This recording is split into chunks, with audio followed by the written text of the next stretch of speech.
오늘 우리들에게 주시는 하나님의 말씀은 마태복음 24장 36절로 51절입니다. 우리 함께 봉독하겠습니다.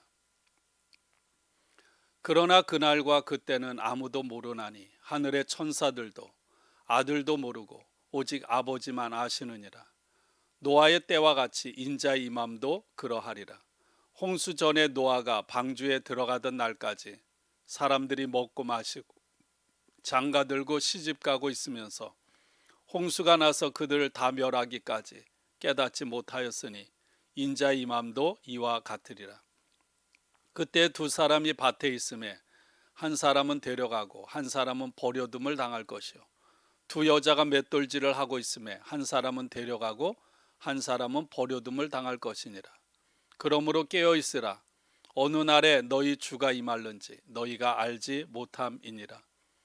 너희도 아는 바니 만일 집주인이 도둑이 어느 시각에 올 줄을 알았더라면 깨어 있어 그 집을 뚫지 못하게 하였으리라. 이러므로 너희도 준비하고 있으라. 생각하지 않은 때 인자가 오리라. 충성되고 지혜 있는 종이 되어 주인에게 그 집 사람들을 맡아 때를 따라 양식을 나눠줄 자가 누구냐. 주인이 올 때 그 종이 이렇게 하는 것을 보면 그 종이 복이 있으리로다. 내가 진실로 너희에게 이르노니 주인이 그의 모든 소유를 그에게 맡기리라. 만일 그 악한 종이 마음에 생각하기를 주인이 더디 오리라 하여 동료들을 때리며 술 친구들과 더불어 먹고 마시게 되면 생각하지 않은 날 알지 못하는 시각에 그 종의 주인이 이르러 엄히 때리고 외식하는 자가 받는 벌에 처하리니 거기서 슬피 울며 이를 갈리라. 아멘. 오늘도 주님의 은혜가 여러분의 삶의 모든 곳에 가득 넘치기를 주님의 이름으로 축원합니다. 오늘 마태복음 24장은 소묵시록이라고 불리워집니다. 종말에 대해서 설명을 하면서 어떤 자세를 가져야 하는지를 말하고 있습니다. 우리는 마태복음을 처음 대했던 마태 공동체의 성도들이 듣고 이해했던 방식으로 마태복음을 읽는 것이 중요합니다. 그렇게 할 때 예루살렘과 그 주변 지역을 휩쓸고 갈 큰 위기의 때를 우리는 생각할 수 있습니다. 이 때는 언제입니까? 로마와 유대 사이의 전쟁이 최고 절정에 이르렀던 주 70년경이었습니다. 그러나 아직 여러분, 이 종말은 아직 일어나지 않은 미래의 일이었습니다. 앞으로 끔찍한 일이 유대에 일어나게 될 것이고 백성들은 그 고통을 온몸으로 겪어야 할 것입니다. 이런 끔찍하고 두려운 사건인 이것은 동시에 인자의 오심, 예수님의 오심이 일어날 것임을 예수님은 우리에게 말씀하고 있습니다. 우리는 그 사건이 무엇인지 알고 있습니다. 주 70년 로마 군대는 예루살렘을 정복하고 그리고 예루살렘 성전을 철저하게 파괴시켰습니다. 이런 극심한 혼란 가운데 여러분, 유대가 망하고 많은 사람들이 죽임을 당하고 그리고 가족과 유대 공동체 전체가 파괴되었습니다. 하나님이 임재하시는 집이라고 여겨졌던 예루살렘 성전이 파괴되자 유대인들은 그것이 하나님의 심판이라고 그렇게 받아들였습니다. 그런 점에서 여러분, 초대교회 그리스도인들은 대부분이 다 유대인들 아닙니까? 예루살렘의 멸망과 성전 파괴에 대한 그런 재해석이 필요했고요. 극심한 혼란의 대격변기 속에서 교회가, 성도들이 어떤 자세를 가져야 하는지, 어떤 태도를 가져야 하는지를 분명하게 해줄 필요가 있었던 것입니다. 이 묵시록의 초점은 환난과 박해의 시기에 처한 교회와 성도들에게 예수님께서 오셔서 그들을 구원해 주실 것이라고 하는 소망을 심어 넣어주고요, 그리고 신실한 신앙으로 환난과 박해를 견디며 이기도록 격려하기 위해서 주어진 것입니다. 물론 이 묵시록이 당시의 상황에 대한 예수님의 예언의 말씀인 동시에 아직 이루어지지 않았으니까요. 또한 언젠가 일어나게 될 예수님의 재림과 그로 인한 심판을 동시에 품고 있는 것이기도 합니다. 오늘 말씀은 묵시록의 24장 1절부터 시작된 이 소묵시록의 결론에 해당되는 부분입니다. 재림의 시기에 관한 것이죠. 어제 말씀에 무화과 나무 잎의 비유를 통해서 이 일이 분명하게 일어날 것이라고 예수님께서 말씀하셨습니다. 제자들이 물었습니다. 예수님에게 언제 그런 일이 일어나겠습니까? 그때 어떤 징조가 나타나겠습니까? 그러자 예수님께서 이렇게 말씀하신 거예요. 그날과 그 시간은 아무도 모른다. 하늘의 천사도 모르고 심지어 아들도 모르고 오직 하나님 아버지만 아신다. 그렇습니다, 여러분. 하나님만이 아시는 일을 하물며 인간인 우리들이 어찌 알겠습니까? 오늘 말씀을 읽으면서 저는 1992년에 한국 사회를 떠들썩하게 만들었던 다미선교회 이장님 사건이 생각이 났습니다. 여러분 기억하시나요? 1992년 10월 28일 휴거가 일어난다. 여러분, 그래서 TV 방송국과 외신 기자들까지 마포구에 모여들었습니다. 이 다미 선교 회원들은 승천복이라는 흰옷을 입고 열광적으로 찬송을 부르면서 휴거를 기다렸습니다. 12시가 되어 왔는데 아무 일도 일어나지 않았어요. 그 이후 이장님은 사기 사건으로 구속을 당하게 되죠. 참 웃기는 것은 이장님이 1992년 10월 28일 휴거된다고 그렇게 가르치고 그렇게 기다렸음에도 불구하고 1993년에 만기되는 환매 조건부 채권을 구입했다는 사실이 밝혀지기도 했습니다. 여러분, 이것은 이장님 사건뿐만 아니라 기독교 2000년 역사에 전 세계적으로 지금도 여전히 여러분 주님이 언제 오시는가에 관한 문제로 인해 수많은 이단들이 발생하고요, 수많은 아픔과 수많은 해프닝들이 지금도 일어나고 있습니다. 오늘 말씀 다니엘과 요한계시록에 있는 말씀을 조금씩 짜깁기 해가지고 적당히 혼합해서 예수님의 재림 날짜를 구체적으로 제시함으로 사람들을 현혹시키는 일들이 계속 이어져 가고 있는 것을 보게 됩니다. 예수님은 노아의 때를 설명하면서 마지막 순간까지도 삶은 평상시처럼 계속될 것이라고 말씀하고 있습니다. 여러분, 노아의 때 어땠습니까? 사람들은 홍수가 발생하지 않을 것이라고 생각하고 그냥 일상을 그대로 유지하며 살았습니다. 물론 노아를 통해 홍수가 일어날 것이라고 들었음에도 불구하고 그들은 홍수가 일어나서 다 죽기까지 깨닫지 못했습니다. 물론 그들에게는 홍수가 일어날 것이라고 하는 정보가 없었던 게 아니라 믿음이 없었던 거죠. 그때가 되면 가족과 이웃을 둘로 나누어 놓는 현상이 발생할 거라는 것입니다. 두 사람이 밭에 있는데, 그리고 두 사람이 집에서 맷돌질을 하는데, 똑같은 상황에서 밭에서 두 사람이 일하고 가족이죠. 똑같은 상황에서 집안에서 두 사람이 맷돌질을 하는데 한 사람은 데려가고 한 사람은 버려둠을 당하게 된다는 거예요. 여러분, 이 말을 우리가 오해하지 말아야 합니다.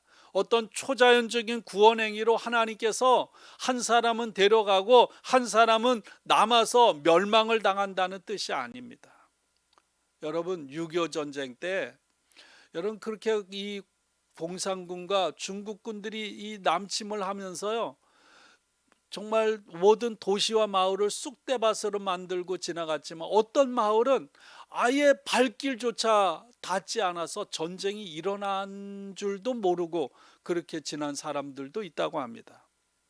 이 침략 세력이 로마 군대가 도시와 마을을 휩쓸고 지나갈 때 더러는 죽음으로 데려가고 더러는 건드리지 않고 내버려 두는 일이 벌어지게 될 거라는 것을 말씀하고 있는 것입니다. 그러면서 예수님은 말씀하시죠. 그렇기 때문에 예수님을 따르는 제자들, 예수님의 사람들은 깨어 있어야 한다는 것입니다. 42절에 그러므로 깨어 있으라. 정확하게 그 시기와 때가 언제인지는 모르지만 조만간에 예수님이 오실 것을 알고 있는 사람처럼 깨어 있어야 한다는 것이죠. 이렇게 너희 주인이 언제 올 줄 모르니 깨어 있어라. 인자도 너희가 생각지도 않을 때 올 것이다. 그러니 너희는 늘 준비하고 있어라. 이 말은 무슨 말씀입니까? 어떤 계산기를 가지고 날짜 계산을 잘 해봐라. 아닙니다. 언제 해가 어두워지고 언제 달이 빛을 잃고 언제 별이 떨어지고 언제 이상기온이 발생하는지 그것을 쳐다보고 하늘만 바라보지 말라는 거예요. 여러분, 우리도 그러지 않아요? 조그만 자연현상이 벌어지면 종말이 가까웠다. 근데 여러분, 예수님의 말씀은 어떤 시간에 대한 것이 아닙니다.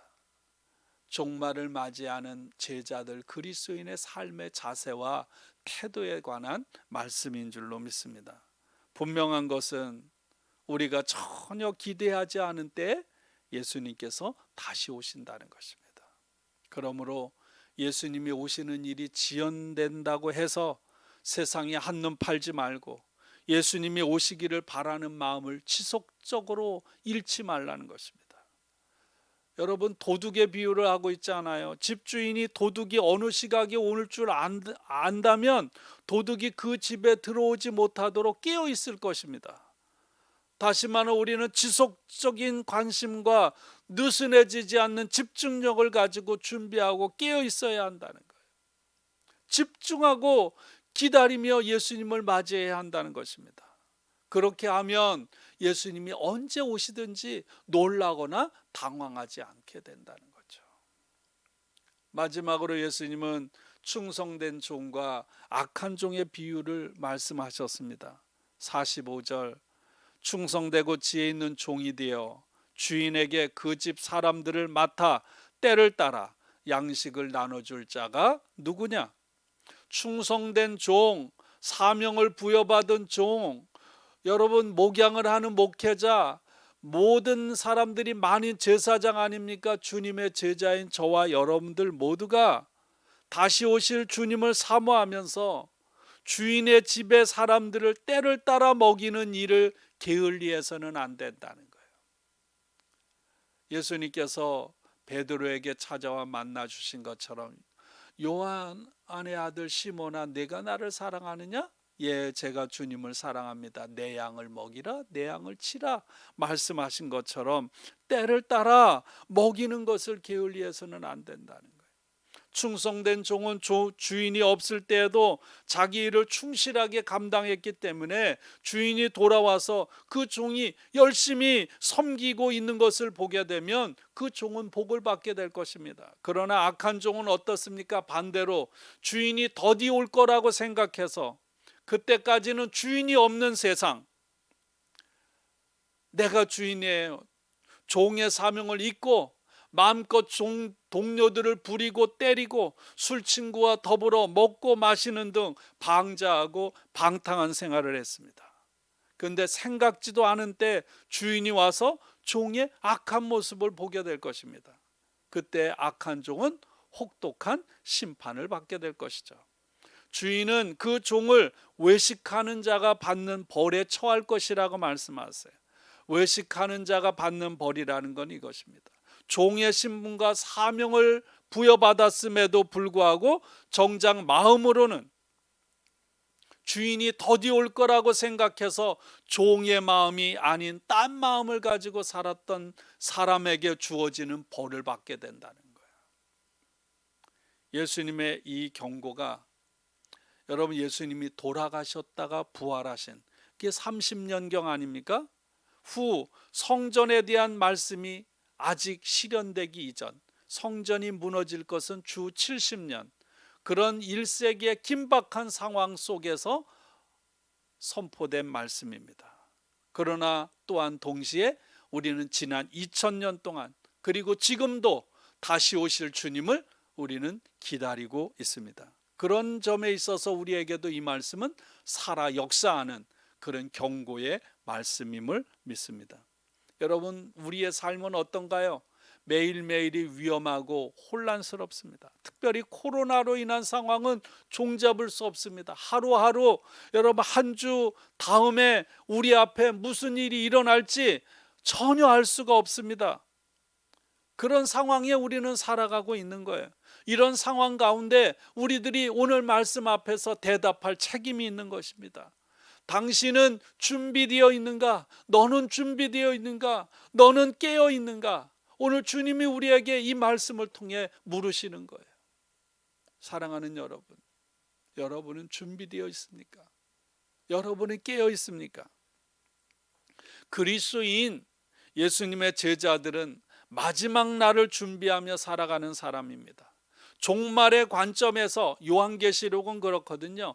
종말의 관점에서 현재를 살아가는 사람이에요. 부활의 눈으로 현재 고통이 있는 이 삶을 바라보는 사람들입니다. 이걸 가리켜서 종말론적인 삶, 종말론적인 신앙이라고 합니다. 종말론적인 삶과 신앙은 바로 그날 그 때가 언제이든지 오늘을 살아가는 삶의 자세가 늘 준비되고 깨어 있는 것입니다. 종교개혁자들은 이것을 가리켜서 코람데오, 하나님의 얼굴, 하나님의 현존 앞에서 살아가는 삶이라고 했습니다. 제가 가장 좋아하는 말이 있습니다. 하나님 얼굴 앞에서, 하나님의 살아계심 앞에서 한편은 기쁨과 감사함으로, 한편은 두려움과 떨림으로 살아가는 것입니다. 이것이 균형 잡힌 삶을 살아가는 거예요. 주님께서 오늘 우리를 부르셔서 우리 각자에게 맡겨주신 사명을 주인이 있을 때나 없을 때나 동일하게 신실하고 충성되게 감당하는 것입니다. 그렇게 하루하루를 우리가 주님 앞에서 준비하며 깨어있는 자세로 살아가면 여러분, 그 주님이 오시는 그날 우리는 두렵고 떨림이지만 그러나 기쁨과 감사함으로 주님 앞에 서게 될 줄로 믿습니다. 그런 저와 여러분들이 될 수 있기를 원합니다. 오늘 하루를 시작합니다. 여러분, 저와 여러분이 살아가는 오늘 하루의 일상에 살아가는 모든 삶의 자리에서 작든 크든 무엇을 하든지 그곳에 내 영혼을 담고 마음을 담고 살아계신 하나님 앞에서 하나님께 하듯 감당하는 그런 저와 여러분들이 되기를 주님의 이름으로 축복하고 축원합니다. 함께 기도하겠습니다. 하나님 아버지, 감사합니다. 오늘 이 마태복음 24장을 통해서 종말을 맞이하는 우리의 삶의 자세가 어떠해야 하는지를 가르쳐 주시니 감사합니다. 늘 깨어 준비하며 살아가는 우리 모두가 되게 하여 주옵소서. 무엇보다도 주님께서 우리에게 맡겨주신 사람들에게 때를 따라 먹을 것을 공급하는 주님이 우리에게 맡겨주신 사명을 주인이 없을 때나 주인이 있을 때나 신실하게 감당함으로 주인으로부터, 주님으로부터 착하고 충성된 종이라는 칭찬을 얻는 우리 모두가 되게 하옵소서. 교회 건축을 통해 하나님 영광 받으시고 과정 가운데 함께하여 주옵소서. 기쁨도 주옵소서. 아버지, 암 투병 중에 또 암이 다른 곳으로 전이되어 하나님 절망 가운데 있는 당신의 아들 사무엘 집사를 주님 보혈의 능력으로 치유하시고 안수하시고 힘주시옵소서. 간병하는 로렌 집사에게도 하나님 소망으로 충만케 하여 주옵소서. 탁결성 권사님, 이미애 권사님, 하나님 양로병원에 계신 분들, 삶의 공고함으로 어려운 가운데 있는 주의 종들 위해 오늘도 살아갈 힘과 능력을 주시고 위로와 소망을 허락하여 주옵소서. 복음을 위해 헌신하고 충성하는 모든 선교사님들 위해 함께 하시고 속히 코로나 바이러스가 퇴치되어 우리의 삶이 일상으로 회복되는 그런 은혜가 있게 하여 주옵소서. 오늘 하루의 삶도 주께 온전히 올려드리며 예수님의 이름으로 감사하며 기도하옵나이다. 아멘.